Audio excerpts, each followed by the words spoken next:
Welcome to BIMS Dives. I'm Dr. Tiara Moore, founder and CEO of Black and Marine Science. And today we're diving into aquatic ecosystems with Dr. Mamie Parker. The conversation will be moderated by our Chief Learning Officer, Simone Barkley, and our Chief Financial Officer, Dr. Camille Gaines. Dr. Parker is a former regional director, chief of staff, and assistant director at the U.S. Fish and Wildlife Service. She's also a public speaker, environmental consultant, and executive coach in the Washington, D.C. area. She has appeared on NPR Morning Edition, promoting innovative ways to promote science, technology, engineering, and mathematics, where she organizes workshops for girls throughout the country. And we are so excited to hear from her today. Let's get started, y'all. Thanks. So thank you, Dr. Parker, for joining us. It's a pleasure to have you. Yes. Thank you for the invitation. And also, more importantly, thank you, ladies, for your boldness, for your courage, your creativity to really establish a community that you've done and a safe space for people to get the message that, we belong here and together we rise. So yeah. I'm so excited to be here. I have chill bumps. Yes, we were really excited about having you. So I already know that we have questions, set, but I'm sure that the conversation will take us wherever it does, and that's no problem. But we do have a few questions to get us started, and I'll go ahead and, ask this first one. So as a limnologist, what comes to mind for you when you hear the word aquatic ecosystems, and how are they linked to marine ecosystems? Yeah, so I think about what NRDC has said about, and something that Fish and Wildlife said when I was head of fisheries in this country: healthy fish, healthy wildlife, leads to healthy people. And so when I think about really this whole business of aquatic ecosystems, and I think about marine ecosystems, of course, they are all interconnected. And without one, we don't have the other one. And we need them all to make a difference. And so that's one thing. I also, had a chance to work in the Great Lakes and understanding limnology and the lymphatic systems that were in place, the pools, the lakes, the slow running water, as well as the not so slow running water in our freshwater streams. Worked, a lot with the major rivers there, the Mississippi River, as well as the Missouri River, among others, Illinois rivers, and understanding those ecosystems and how important they are to our oceans. We think about what's going on now in the Mississippi River in the hypoxic zones, and how that, the agricultural communities in the Midwest, whatever they do, you see the impact of that in the Gulf of Mexico and into our oceans as well. And so it reminds me of when I had a chance to go to Africa and was talking to the students there. And they basically said to us that, of course, you've heard this, said when America sneezes, the world catches a cold. Mm-hmm. And so I feel that way when we think about aquatic ecosystems. We have the freshwater and the marine. When one is sick, the other one gets sick too. But also, as I think about the work that we did in the Great Lakes, the same type of work that's being done in the marine areas and communities, it's all about collaborative conservation. It's about how do we work together to make a difference. I had a chance as the head of fisheries to work on the Pacific salmon population, understanding how you have the freshwater streams in the Pacific Northwest, and without the nutrients that those fish need in the freshwater, in the all of the tributaries, as well as the many estuaries, we don't have that same production in the oceans as well. And then you move to the East Coast in New England, when we had a chance to work with the Atlantic salmon. Same problems, same solutions.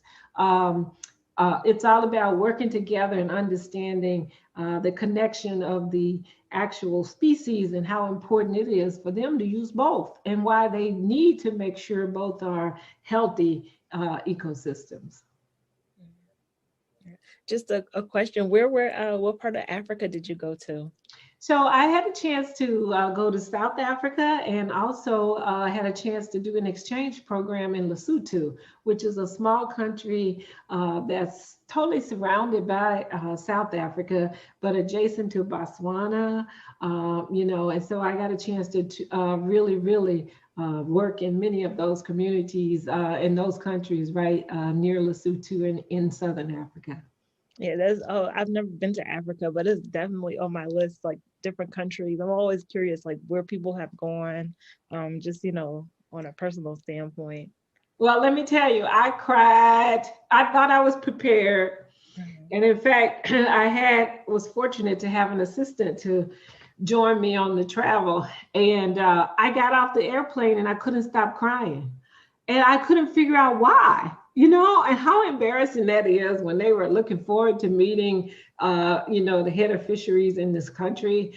And of course, being a sister too, and so that was a special moment. And I knew all about the natural resources there, and I knew how to respond to them because I had been prepared. I was not prepared to be crying. And it was that ugly cry. You guys know what And so, but what really helped me is I heard someone that came to me and said, that's okay. Her ancestors are welcoming her. Wow. That's beautiful. Yes. Yeah.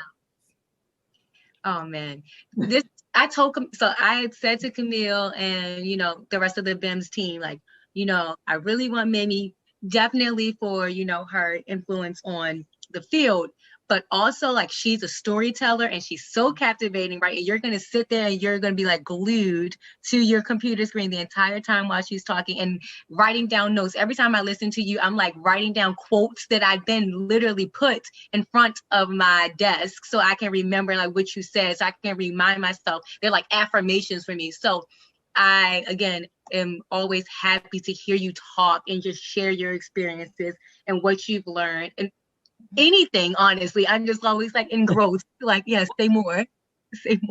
Well, I tell you, Simone, I'm just pleased with the fact that you know the importance of working with youth and how we're going to talk about that later, but I just want to celebrate you. I really like being called a lot of names, but the one I'm most proud of is the celebration queen. And we have to celebrate each other, because together we rise, and that's so important for us to do that. But also remember Glinda the Good Witch in The Wizard of Oz, and she said it's already in you, and so that's the message tonight that we want to share with our audience, right? That whatever we need, it's all inside of us. And I know that's what you're teaching those youth at the National Aquarium. I've been there, I've heard them, I've seen them do their thing. And so again, it's all about knowing it's inside of us, because we've experienced a lot of microaggressions, isolation. Yes. We've been called the N-word. Yeah, let's just say it, and just the trauma that we've encountered will make us have that self-negative talk and that doubt, right? That we don't belong and that we're not good enough. And that's what kids like to hear, and they need to hear. I am enough. Right. I'm good enough. Yes. Yeah. Camille, please go ahead and ask your question, because I ain't gonna be able to talk. Yeah. I just think this conversation is just it's great, because you're just harping on so many things. Even as being a part of the BIMS team, we talk about collaboration, and even as scientists, being a Black woman as scientists, it's hard to collaborate with our peers sometimes, right? We can be ostracized, and that's one thing I'm so fortunate with the BIMS team. We truly approach our problems from a collaborative standpoint. We open our doors to our community, our members. We have the events like this, right? Like where we can just talk, and like, it's unique to be in a room where I'm not the only person of color, right? Yeah. I'm not the only scientist of color. Like it just puts a whole new dynamic on it. One that I just love. Yes. Oh. And you know what? We need to be able to own this, because there was a time we didn't. I recall when I was in Green Bay, Wisconsin, walking down the street, and all of a sudden I saw a Black person, and I was like, "Hey!" Right? Be like that. Yes. And my friend turned to me and she said, "Do you know them?" I was like, "No, I don't know them, but I'm sure that we have something in common in this community, the two of us being these pioneers. But I'd like to get to know them." And so again, it's something about this whole thing around belonging and feeling like we deserve to be together. And that's why I'm really promoting these employee resource groups in these organizations. We need that. My fiance, who's now my husband, and I travel for me to do a speech at the World Fisheries Congress in China. And it was amazing. I'd eaten a whole lot of Chinese food. I'd seen a lot of natural resources in China. I knew about the marine resources in China. But I was just, after 14 days, I was just needing to feel something familiar, right? Mm-hmm. And I saw some Americans, and that just, because I've been pretty much in some remote areas. And just to be able to sit and talk to some people that understood why even McDonald's seemed exciting to us after eating Chinese food for that period of time. And so if people could just visualize that, whether they were in the Peace Corps, whether they are wherever they are, just the idea that you get a chance to be around people that will know who you are, sometimes without us even speaking, right? Understanding each other and knowing our struggles and the stressors in our lives, and also acknowledging. When I look at you sisters, I haven't been where you have, but I know the energy that it took you to get to the level you are in your jobs. When I hear them say Dr. Camille and Dr. Simone, you know, I'm saying, work it, baby, you know. And that's all right, but I know that it wasn't easy for you all to get there. So you know, it's just important for us to keep doing that and keep collaborating with each other. And it's the same formula that we used when I was in the Great Lakes working with the commission, the Great Lakes Commission, or when we worked with the marine protected programs and making sure we took care of the overfishing of the fish populations, whether it's Menhaden or whatever, and the Atlantic State Fisheries Commission and councils. It's all about collaboration, whether you're talking about conservation or you're talking about people. Yeah. Yeah. They're one and the same. Okay. So Mamie, can you share with us a little bit about your upbringing? I really love when you talk about this, and I want to make sure that everyone hears you talk about this. So can you talk a little bit about your upbringing and how that kind of served as the foundation for your career? So yes, I will. And in many cases, I wonder if my story is not a lot of different than other folks' stories. It's just here recently, people understand, Dr. Simone, why it's good to do storytelling, because storytelling really helps us. It's therapy, right? And so it took me years and years to tell part of this story.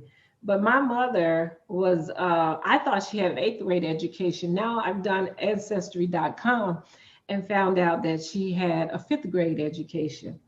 But she was an avid angler, a great gardener, and actually knew a lot about botany, believe it or not. And so can you imagine a woman in the Mississippi Delta, one of the poorest regions in this country, already had 5 boys and 5 girls, and was about to have her 11th child. Can you imagine that? 11 children. And I have a picture of the actual house that I was born in, but it was only 4 rooms in that house. And the house didn't look that good on the inside. The outside was beautiful because my mother had flowers everywhere. But what was beautiful about it is my birth mother introducing me to Mother Earth. And she took me to the beauty of the outdoors. And after I was born, I got a chance to tag along with her fishing in Bayou Bartholomew, which is in southern Arkansas and northern Louisiana. It's the longest bayou in the world. 367 species, fish and wildlife species there. And it was there that I learned many life lessons. And then ninth grade, my mother could only teach me so much. My ninth grade teacher introduced me to Marvin Gaye's song, Mercy, Mercy Me. And that song is about the ecology, but it says things are not like they used to be. And it said, what happened to those blue skies? This was in the mid 70s, and it said radiation in air, and it was talking about environmental justice. This was the first rhythm and blues song that actually talked about pollution and the environment, and a Black man was singing it. Mm-hmm. And so go back and listen to that song if you haven't. It's Mercy, Mercy Me. But then he said, mercury in the fish we eat. And in the voice of Arnold from Different Strokes, remember him? And he said, what you talking about, Willis? And I was like, what you talking about? Mercury in the fish that I eat? And I really talked to my teacher about this and wanted to know, what is it that I can do? And he charged me to dream, dare, and do. The 3 Ds, dream, dare, and do, on what I could do. And so recently, my sister gave me my high school graduation speech. And in that speech, I talked about and challenged my high school classmates to make sure that America the Beautiful stayed America the Beautiful. And that included finding ways to do better. So that challenge turned into courage, and that courage turned into me taking some risk and actually what I say, going from working with people that had outhouses like myself to people that worked in the White House. Right. Listen, this story is always so inspiring. Camille. Mm-hmm. So, I mean, you brought up your mom, and it kind of leads us into our next question. Could you just credit your mom with giving you really like your first sense of like your relationship with nature? Mm-hmm. And how have women impacted your career, and why do you think it's important to mentor women in particular in the science field? Yeah, well, I believe that women were the ones that really helped me and elevated me. My first job as a leader in the U.S. Fish and Wildlife Service was because a woman took a chance on me. And my second job as a leader in Fish and Wildlife Service, going from Minneapolis to the Southeast, a woman encouraged me to take a job there. And that was the first GS-14 in that region that they ever had a Black female in that region. So it was all done by a woman. And so it continued on.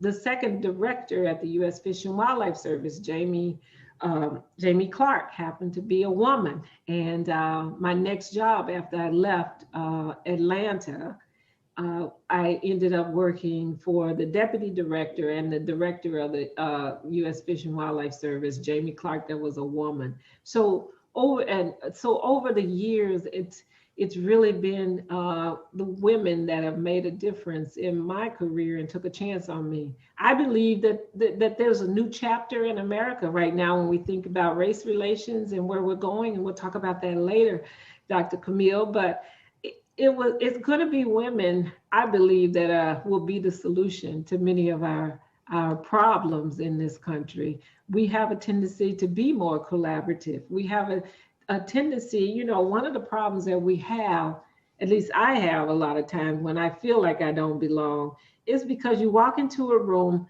The people got tunnel vision. They're there to say, okay, let me find my seat. Let me sit here. Let me write down, or let me do this. And they never even think about, let me see if there's somebody here that's not very comfortable. Let me see if I can be a buddy for someone for just this 1 hour. And I think and believe that women will be the ones that will be and have been leaders in making sure that that happens to a lot of us, Black and brown men and women in conservation. Yeah, so I think that we even can see that, in our like leadership of BIMS, right? Like there are definitely more women on our leadership team, and we do our very best to try to. And I remember when we first kind of established the board, and it was all ladies, and we were like, should we maybe have a man in here, just something. So we do now. We have 2 men that are on our team. Shout out to to Alex and to Chris. We appreciate y'all for supporting us. But you're absolutely right. I think that it's so important that, women support one another, and that we also, I think, bring other people into, so we bring in the men and anyone else, right? That wants to be here, that may not feel comfortable usually. Right. I'm very proud to, have my sisters with me, and to talk to them. And even in this community that we built, like sometimes we have like a group chat, and sometimes we get into the chat and we're just like, y'all, this is not about BIMS, but I just have to say this, or like, this is something that I'm feeling today. I just have to let this go. Right. And we didn't always have that. Like even when, Camille and I and Tiara, we were at Hampton, we were studying marine science. We all were doing similar work. Right. And we still didn't always like have a space where we could just like come together and talk to one another. We had it, when we were in class, but once we graduated and maybe went to different schools for graduate school or moved around, we didn't always have that opportunity to gather and connect with one another. And that's something I'm really appreciative of like this time that we're in right now, where we can talk to people across the world, no matter where you are, we can be connected. I think that is something that is extremely powerful, in knowing that there are some people that there are people that are on our BIMS team and folks that have joined our membership that we see all the time online, or we engage with on social media, that we haven't even met in person, but we still feel really close, right? We still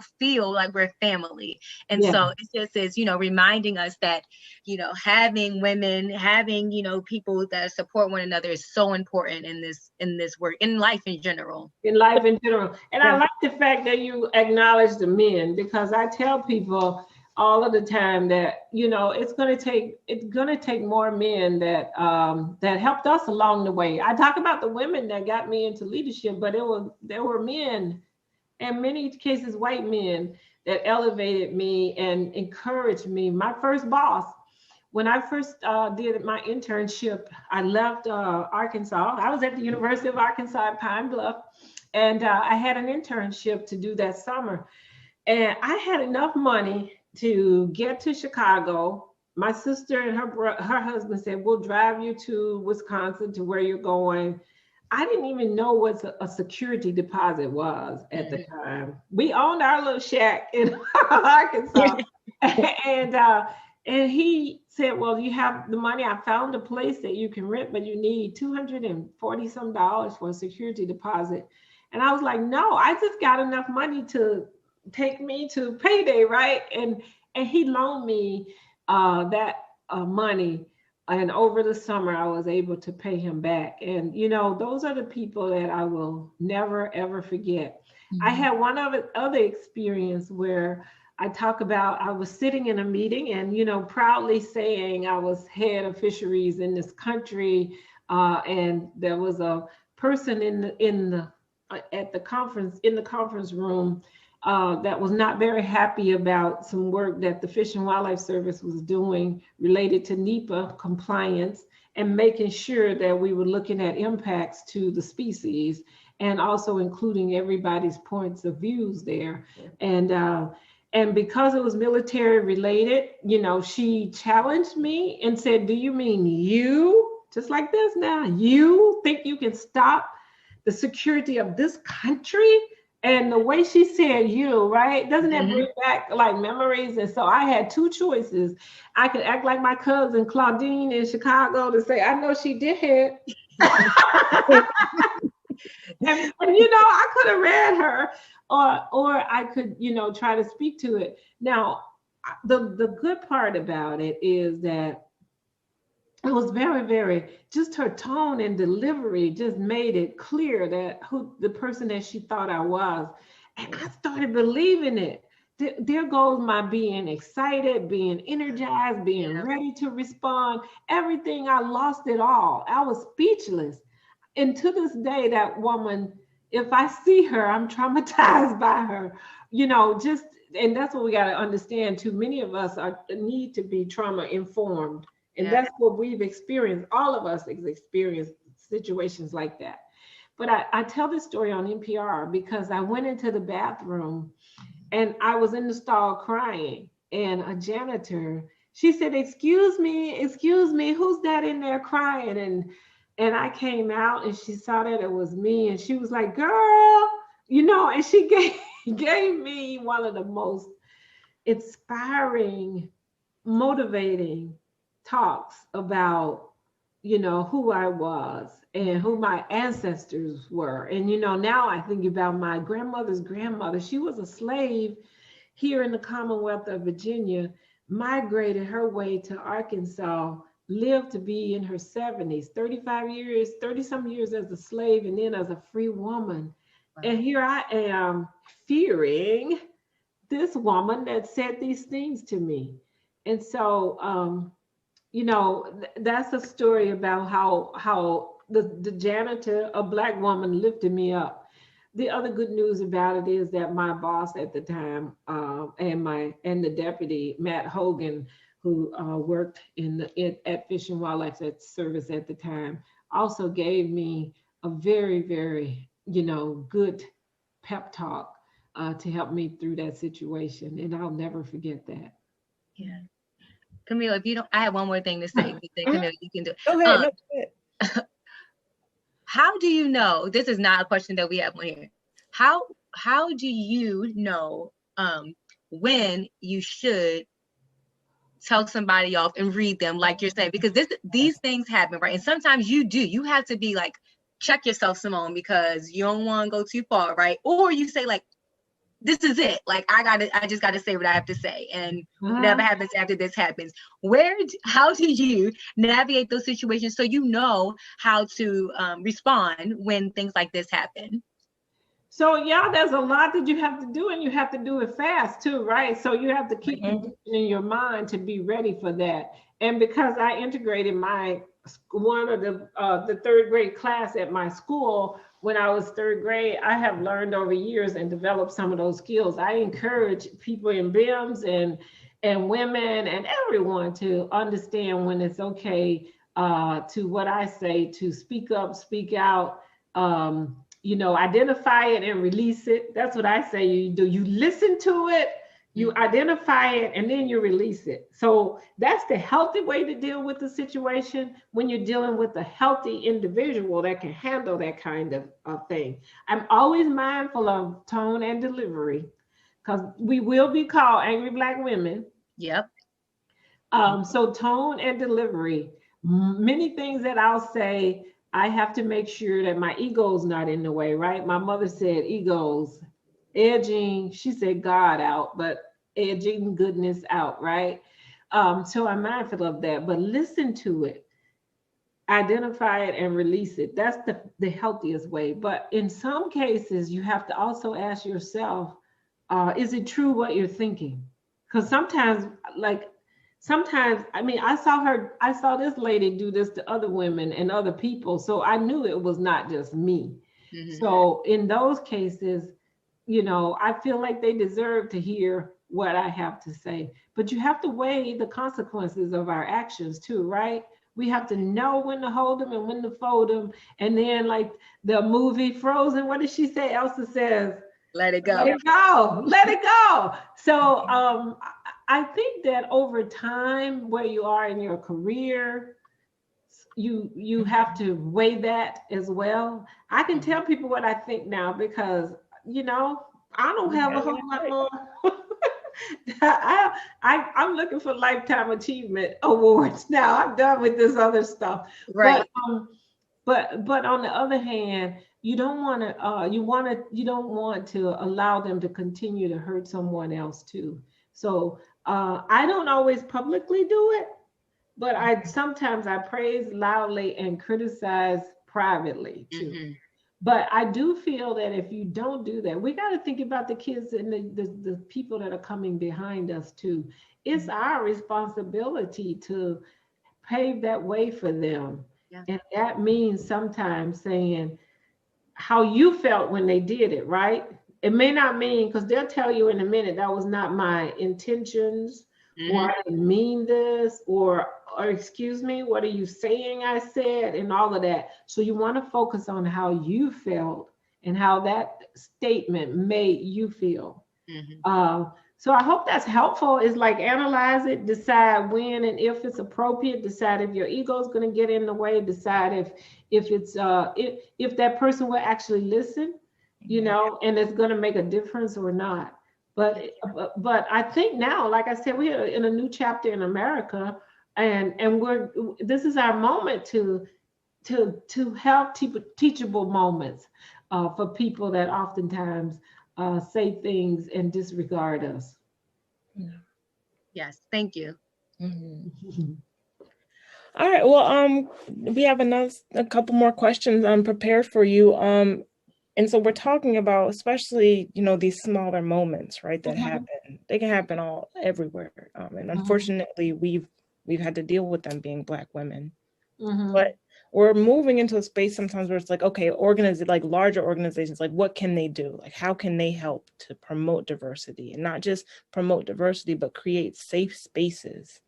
And so what are your ideas? What are your thoughts on how larger organizations, and you can use USFW as an example if you'd like, but how can they really promote diversity and create these safe spaces that we need for diversity to thrive?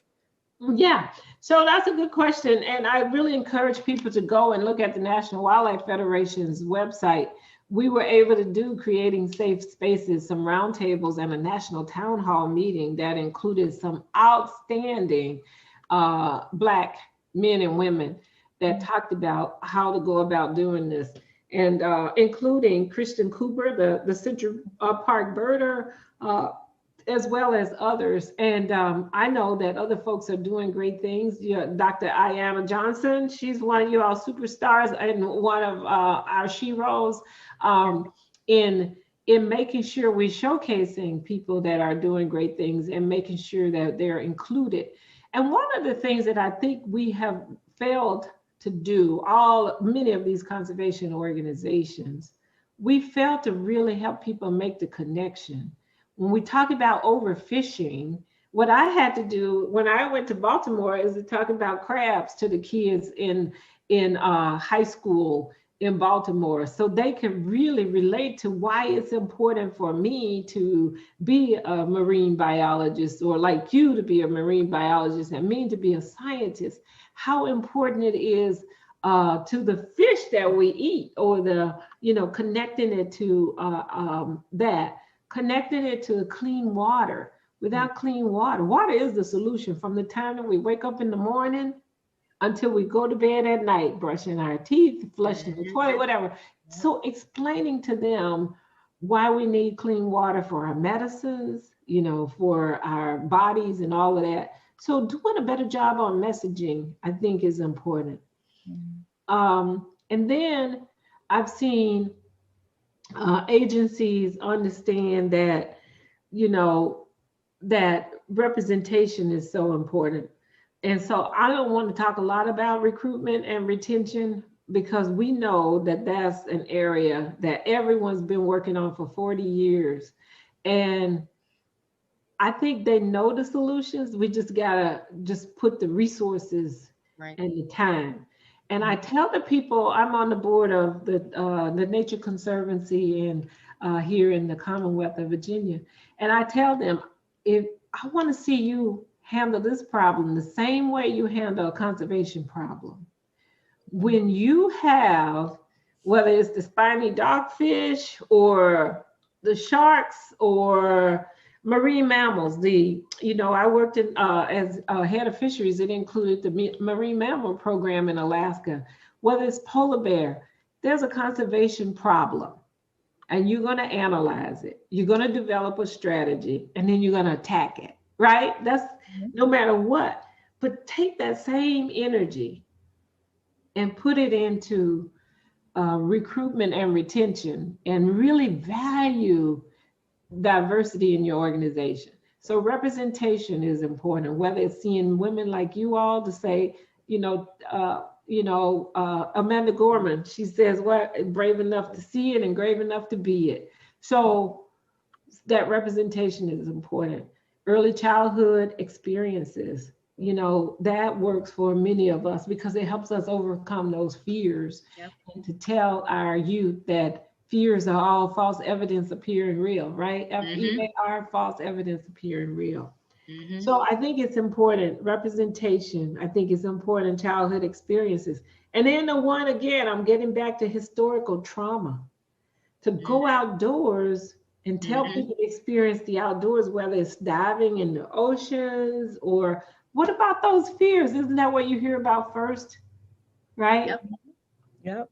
You see that with, I'm sure they asked in each one of you all, girl, you willing to go out there? And what is it that? all the time. You hear that, right? Yeah. And how do you respond? I mean, what do you tell them? I've had thousands of dives and I've never had any experiences. And so, you dive with sharks? It's like, yeah, I've got all my limbs. I'm fine. I've never had any problems, but it's also too, I respect the ocean, right? Like I have a huge respect for nature. I treat the ocean like I'd want somebody to treat my home, I'm not gonna grab organisms and grab animals crazy willy-nilly. Right. And I say, like, if you approach it from that standpoint, I think you'll be fine. Like it's right. And it's so interesting.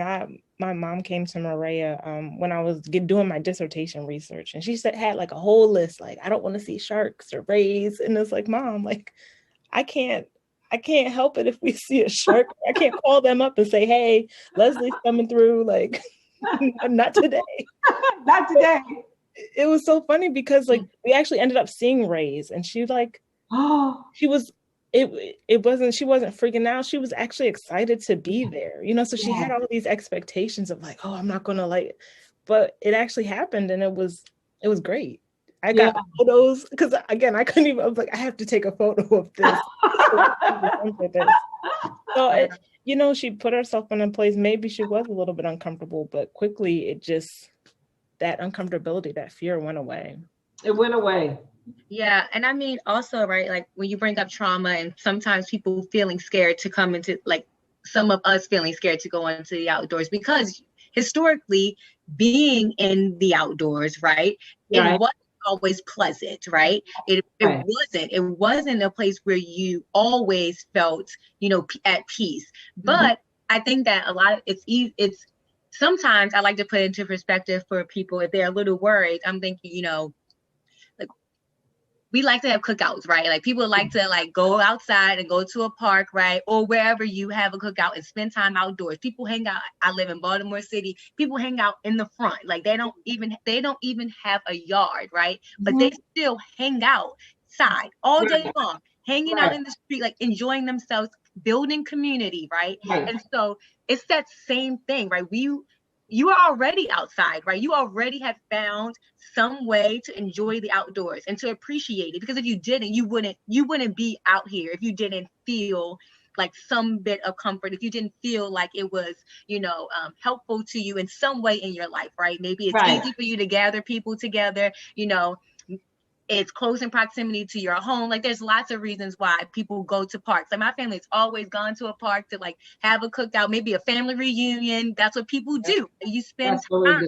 And so we are already, I think that it is when we say that like, we're going to be, in a space that might seem unfamiliar, it's just because sometimes like we aren't remembering that we have been in a space like this before.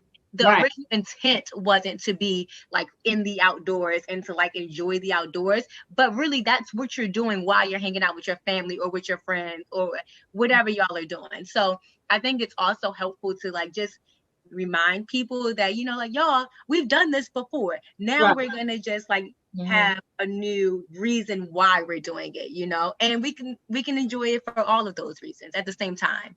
Exactly. So you said a lot, both of y'all said a lot in that too, you know, the expectations. So agencies and organizations have to help people manage their expectations, but also tell them that it's not always going to be perfect the first time, but practice moves us toward perfection. It doesn't make us perfect all the time. And some people are fearful that they're going to fail and not get it right.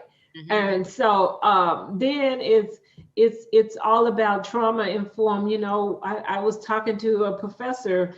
She's at Clemson or either North Carolina State. I can't remember now, Dr. Harper. And she said that, you know, when her mother-in-law will hear that she and her husband are going out in the outdoors, the first thing she says to them is, be careful. So it's a generational thing too. So Dr. Camille, when your mother is afraid, it's for a reason. And as you said, Dr. Simone, people going out there and they've seen lynches and burned people and a whole lot of other things there too. So agencies and organizations have to be aware of the trauma, the historical experiences that our parents have had, our grandparents, and even ourselves. I tell people, I was in a part of this country in one of my jobs, and I had been working in a wetland, you know, and looking at a wetland. It took me I was a little over a mile going to the stream, a mile coming back, lots of you know, really bugs all over the place and chiggers and everything. So it wasn't a very pleasant field trip. And I get back to my car, and what's written all over the windshield? The N-word in white shoe polish. And again, I'm a crybaby because I was like, I can't deal with this. You know, this is just too much. And what's amazing is that it's times like that when you think to yourself, I can't believe this is happening in our time, but it still happened. My mama said racism is either somewhere gathering or somewhere falling. And I would love to be able to say that's not true, but it is. And so being historically to think about some of the things that happened to us or happened to our ancestors is certainly something that we have to deal with. Agencies and leaders, when you sit down at the table with an individual or a community, you know, which we need to do more equitable collaboration with communities to get their ideas and not preach to them, but actually collaborate with them, not outreach, which means out there and you reaching out, but sitting down at the table with them and letting them help plan our activities. If we like to hang out, picnics, why do we create parks and other places that are for quiet people only? We need to design parks that will allow Black and brown communities to come, and then maybe eventually they will be there to be advocates for our communities and parks, and we don't destroy everything. You know, I got a letter from one lady, and she said, "Here you go. We've already given you all our inner city parks." And she said, "And now you're talking about creating safe places in Yellowstone and Yosemite and all those places. You all want to come and take those from us too?" And I was like, you know, our world is now centered around scarcity versus abundance. Yes. Why is it that we're taking something from you? And why is it that we're viewed as the people that do that? Now, don't get me wrong, I don't have tunnel vision. We know our people. we know we know where they are in their park, and we want them out too, right? We don't want them selling drugs in our parks either. The majority of the population we don't want it either. But I'm saying we have to make sure we're trauma informed and designing our parks, our beaches, our oceans, habitat, whatever we're doing, be mindful of all populations. So those are just a few of the things I think they can do. Some organizations are doing outstanding things already, and I'm proud and will speak.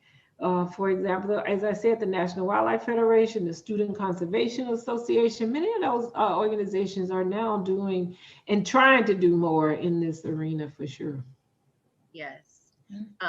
So we talked a little bit about environmental justice earlier, and I know that this work is very important to you. You also just touched a little bit on, outreach versus actually collaborating with the community. And so if we can share a little bit about how you see environmental justice being connected to the ocean, to marine science, because we know that they are connected, obviously. But can you just share a little bit about the work that you've done and how those are related? Yeah, so I'm just getting engaged in this area in terms of environmental justice, but understanding sea level rise and the flooding that's associated with sea level rise. It's, it's in our Black and brown communities. And when I think about incinerators in your city, like Baltimore, yeah, in Baltimore, but I'm also excited about the young. I went to do the commencement ceremony at Ben Franklin High School and heard about the young group of people that basically said, we're going to stop this incinerator in our community. So, so understanding that many of our communities have experienced, whether it's highways that have come through communities and cut through our businesses and stores in those communities, or it's been incinerators or toxic waste sites, and what they mean in terms of asthma in this country and for our people. And so when we talk about 30 by 30, here's a chance too to get it right. And, every morning I wake up and I'm so grateful to be alive, because it's another morning to get it right? Another day to get it right. And so to think about environmental justice and what it means, when we think about how we can help change things, when we think about water, plastic pollution, when we think about what are the top 5 things that are in the oceans that are causing problems, whether it's cigarette butts, straws, whether it's plastic, papers and bags and wraps, or whatever it might be. What is it that we're doing to contribute to that? But also, what is it that we need in our communities as well? And so this is learning behavior and unlearning behaviors for both NGOs, as well as federal, state, and local governments, as well as individual communities. And so, as I think about, again, climate change actions and how they can engage people in the environmental justice movement. So I think we need to start with people understanding what it means first, though, because a lot of people are confused that it's all about fighting the power and it's all about say it loud, but it's not. It's also about awareness and stewardship, right? Because some of those things I mentioned earlier, they're about promoting stewardship, but it's also mean that we have an informed group of individuals that are looking out and putting that equity lens on everything that we do related to ocean and related to marine protected areas and related to recreational uses. All of that require us to look bigger when it comes to EJ issues.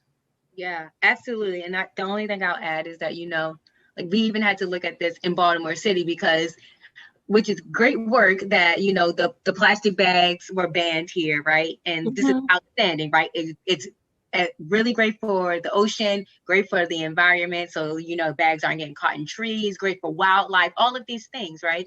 But what about the people, in the city who don't have cars, right? So have to walk far distances or catch the bus or the subway or whatever to get their groceries, right?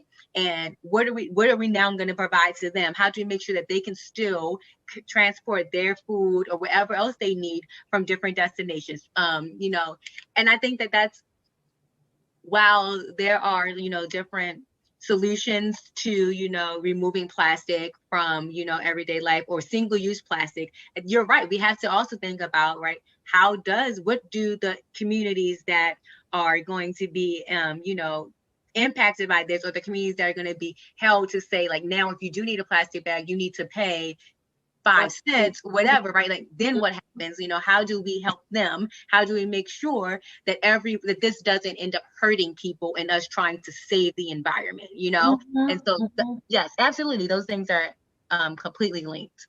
They are linked. And, you know, I think about transportation and access too. That's a big one. And that to me is an environmental justice issue. Absolutely. I have a chance to work with some great people, again, in Masonville Cove, and the environmental campus in Baltimore, South Baltimore.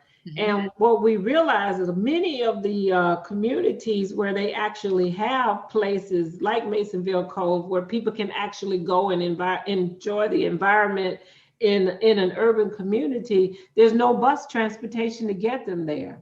Yep. They can't even get there in you know, because it's not accessible. So putting the right types of highways that will connect to these communities so people can actually get there and enjoy it. And what I'm seeing, again, it's an investment, because in the end, we are the same people that can help advocate and promote these things. Yeah. The environmental community, it's not just for rich old white men anymore. We all can help, and we can all make a difference. And that's what I'd like to see more of, for sure. Thank you. We kind of started off a little bit talking just about the importance. I mean, we all are HBCU grads to a certain extent, right? And I mean, I personally, I love my HU. And I think that historically Black colleges, when we're talking about Black professionals, they play a vital role in the pipeline. And I just wanted to get your opinion, your perspective on how important HBCUs are in the life sciences disciplines. Yes. And you guys are both HU graduates, right? And I'm a member of Alpha Kappa Alpha sorority, and of course, so is our vice president of these United States of America, but other Greek organization, Divine Nine, whether or not that's what helped us get through and to HBCUs, but many of the schools throughout the country, they are the ones that are producing the medical doctors, right? That are from these communities. They are the ones that are setting the role models, and they're the ones that are telling us how important it is. They're the ones teaching our history. I can recall going at the University of Arkansas at Pine Bluff, going to the science building where I did a lot of my work in that building, and everyone telling me Samuel Kuntz and how he was the guy that really, really worked with kidney transplants and was one of the first to do that. And so the sense of pride that an HBCU gives you too is something that's invaluable. But also, I'll tell you this, I can recall being at an HBCU and not always knowing where all my financial aid was going to come from. Now, I'll tell you, HBCUs and the financial aid office, that's a different story at most places. But I just know how hard they work to try to find those dollars to keep you in school. Yeah. And I really, really feel proud of the fact that many of the graduates now are giving back. When I see people like Mr. Smith and Oprah and others supporting these universities and giving back to them, because these are the feeder universities for people to go on from Hampton to the universities, the other universities as well. And so it's just so important for us to get But I think the sense of pride is one of the things that I appreciate the most about being an HBC graduate. And there's no shame to my game. I can recall someone throwing a paper down in front of me and saying, "Who taught you to write? Who taught you to write?" And I said, "Miss Betty Williams at the University of Arkansas at Pine Bluff." And he was like, "You're an excellent writer." Now, that negative self-talk had me thinking there was something wrong with Miss Betty Williams. I didn't say Dr. Betty Williams because it wasn't Dr. Betty Williams. It was Miss Betty Williams. So, HBCUs, Dr. Camille, I'm like you. I love my UAPB. I love every one of them because I've seen the results and what they do. My mother said, when all is said and done, sometimes more is said than done. These schools are doing what they say they're going to do in many cases. Yes. Yeah, we obviously love Hampton and all HBCUs. We do. We absolutely love it. And that's our home by the sea, which was perfect for marine science students because we were literally on the water, and with the nickname Home by the Sea, it's close to our heart. So this is our last question. This hour went by really fast, and we just have a few more minutes. So you talked a little bit earlier about, me working with youth, and if you've been to one of our BIMS dives before, you know that I normally ask people about what they see in youth and, how our youth play a role in this work. So can you just share a little bit about how you see youth playing a role in conservation work and protecting the ocean, protecting wildlife? So as I think about youth, I think about Richard Louv and his movement, Connecting Kids to Nature. Yep. You think about that was about 20 some years ago now. Many of those students have graduated. They are ready to enter the workplace because they started that long ago. And so, by incorporating all of these environmental education programs in our schools at that level, I think will make a big choice. And I say, watch us grow over time and watch us do some great things. I think about what this administration has done when we think about youth in conservation, with the conservation corps that they're talking about. I think that's the right way to go, to invest early. We think about 30 by 30. When we think about climate change, it's because of young individuals, in my mind, the Gen X's, the Gen Y's, the Gen Z's, the Gen Alphas. They're the ones that have demanded that we look at social justice in this country. I talk about, I think about George Floyd. It's amazing. George Floyd's birthday, October 14th, is the same date that I celebrate my birthday, as well as the President of the United States, former President Eisenhower. And you think about the fact that whatever happened to him changed this country and changed where we're headed. A new chapter in America, as I've said. When you look at the marchers, they were young people. They were the ones that were there saying, this is wrong, and we want to fix it. And because they were there, then you saw major corporations making statements. Hopefully that's not all they're doing is making the statements, right? We want to we want to see something. But I just believe that if you think about anything that's happened, and the quote that I love, it says, nothing happens unless something moves, right? Mm-hmm. Nothing changes unless something moves.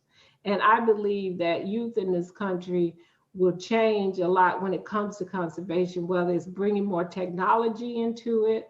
I think that they will be the ones that will go home to their parents and talk to them like they done back in the 70s on the, recycling. It will be the youth that will help us make a difference. And so I spend a lot of my time talking to young girls, and because I think, again, that they're the ones that could make a difference. We're growing gardens. The Links Incorporated, we are working with the National Wildlife Federation and growing gardens for wildlife, and we're engaging youth in that program. So a great way to get kids involved in nature. Absolutely. Thank you so much for your leadership, and I really appreciate it. And what about a round of applause for Dr. Simone and Dr. Camille? You guys did a wonderful, wonderful Dr. T. And Dr. T, we are so grateful to have you. And to me, freshwater ecosystems, the oceans, it's all about connectivity. And that's what today was connecting and collaborating. So my best wishes to you all in your organization. And as I close, I always close talking about my mother, and I got about half a minute, right, to say, I talk a lot about her, but she passed away 2 weeks before I graduated, and I was a young girl, and it was hard. But I remember on her dying bed, just kind of crying and saying, how in the world can I live without you? And it was in her dying that I learned about living. And she said what I'll say to you, queens, I'll call you queens. Hey, queens. She basically said, you're not alone. And she said, keep going and growing and understand that life might be hard, but life is long. And so keep going and growing. And the song that's from this poem is, each day I live to be a day to give the best of me. I'm only one, but not alone. Our finest day is yet unknown. Our finest day is yet unknown. So thank you for your time and attention. I'm so happy to be in your presence and the presence of greatness. Oh my gosh, we are on your shoulders for sure. You made it possible for us to be here today. We are so honored. Thanks to our audience for viewing in. You don't get this type of content out here on these streets, y'all. So This only at BIMS. This is only at BIMS.